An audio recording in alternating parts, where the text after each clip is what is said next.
имрӯз ҳаматон беҳтар медонед ки иттилоот яъне маълумот ба рақами яки воситаҳои ахбории таъсирбахш нуфуздор табдил ё мубаддал гардидааст. бесабаб нест ки мо дар давру замони авҷу ривоҷи иттилоот муқовимати иттилоотӣ ва ҷангҳои иттилоотӣ зиндагӣ карда истодаем. ифротгароии иттилоотӣ нави хизматрасони электронӣ акнун нерӯ мегирад.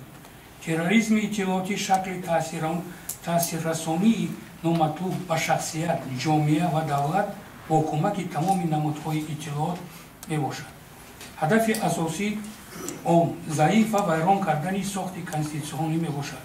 бо ин мақсад онҳо нерӯҳо ва воситаҳои гуногун аз агентҳои хадамоти махсуси хориҷӣ ва воситаҳои ахбори оммавии ватанӣ хориҷиро ҷалб менамоянд. мисли ҳама гуна энергия яъне қувва иттилоот метавонад ҳам эҷодӣ ва ҳам харобкунанда бошад.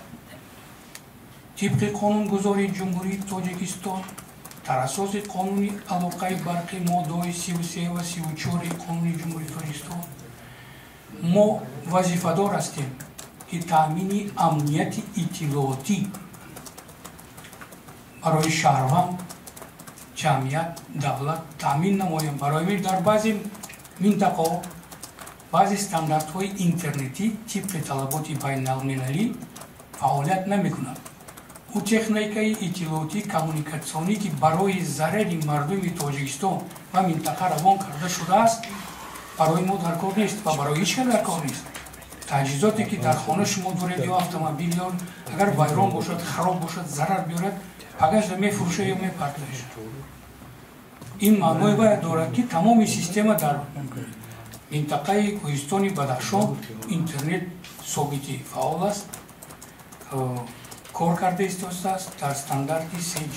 баъзе минтақаҳо баъд ҳолати дигар ки шумо вазъияти иқтисодӣ, иҷтимоӣ, сиёсӣ ҳарбӣ дар минтақа нағз дида истодаед.